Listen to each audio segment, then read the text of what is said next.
Hare Krishna, dear devotees, please accept my humble obeisances. All glories to Srila Prabhupada. Well, we are continuing to read the Bhagavad-Gita book, Bhagavad-Gita as it is, and today we are read 3 verses, verse 10, 11, and 12. So let's start. Om Namo Bhagavate Vasudevaya. Om Namo Bhagavate Vasudevaya. Om Namo Bhagavate Vasudevaya.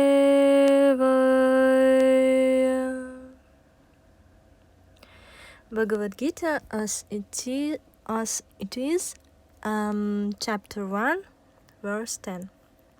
Translation. Our strength is immeasurable, and we are perfectly protected by grandfather Bhishma, whereas the strength of the Pandavas, carefully protected by Bhima, is limited. Purport. Herein, an estimation of comparative strength is made by Duryodhana. He thinks that the strength of his armed forces is immeasurable, being specifically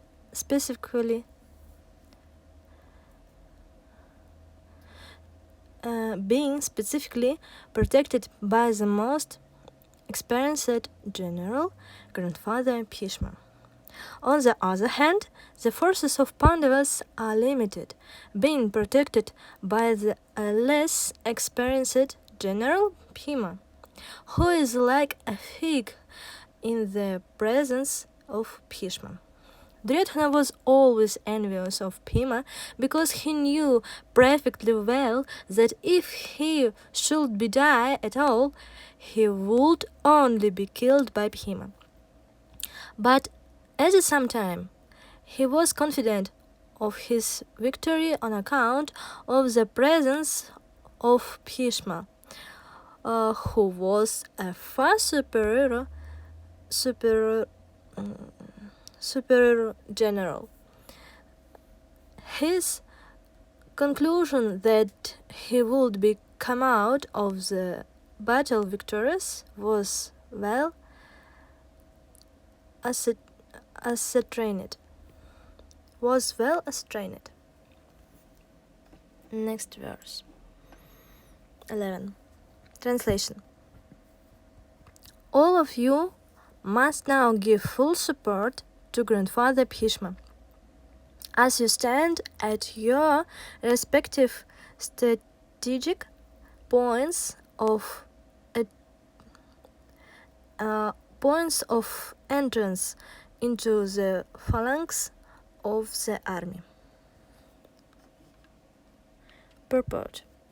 Duryodhana, after praising the powers of Bhishma, further considered that others might think that they are being considered less important. So, in his usual diplomatic way, he tried to adjust the situation of the above words. He emphasized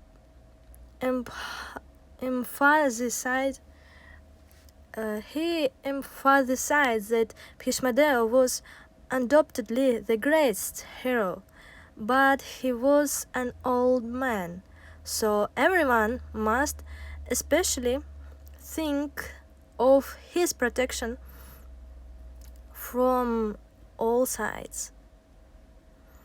They might become engaged in the fight, and the enemy might take advantage of his full engagement on the one side. Therefore, it was important that other heroes not leave their strategic points and allow the enemy to break the phalanx. Duryodhana clearly left that victory of the Kurus depended on the presence of Bhishmadeva. He was confident of the full support of Bhishmadeva and Dronacharya in the battle, because he well knew that they did not even speak a word when Arjuna's wife, Draupadi, in her helpless condition, had appealed to them for justice while she was being forced to appear naked in the presence of all the great generals in the assembly. Although he knew that the two generals had some sort of affection from the Pandavas, he hoped that these generals would now completely give it up, as they had done during the gambling performances. Next verse, 12. Translation. Then Bhishmadeva, the great valiant grandson of the Kuru dynasty, the grandfather of the fighters, blew his conch very loudly, making a sound like the roar of a lion, giving Duryodhana joy. Purport. The grandson of the Kuru dynasty could understand the inner meaning of the heart of his grandson Duryodhana, and out of his natural compassion for him, he tried to cheer him by blowing his conch very loudly, befitting his position as a lion. Indirectly, by the symbolism of the conch, he informed his depressed grandson Duryodhana that he had no chance of victory in the battle, because the Supreme Lord of Krishna on the other side. But still, it was his duty to conduct the fight, and no points would be spared in that connection. On these verses, we can read about envious Duryodhana. Duryodhana was always envious of Bhima because he knew that perfectly well that if he should die at all, he would only be killed by Bhima. Bhima and Duryodhana always clashed during childhood, and now they are on opposite sides of the battlefield. And also we can read about how Duryodhana praising the powers of Bhishma and asked other warriors to support him. Duryodhana hopes on the support of his grandfather Bhishmadeva and Dronacharya, because she well knew that they did not even speak a word when Arjuna's wife Draupadi, in her helpless condition, had appealed to them for justice while she was being forced to appear naked in the presence of all the great generals in the assembly. And then we can read about Bhishma. He blew his conch very loudly, making a sound like the roar of a lion, giving Duryodhana joy.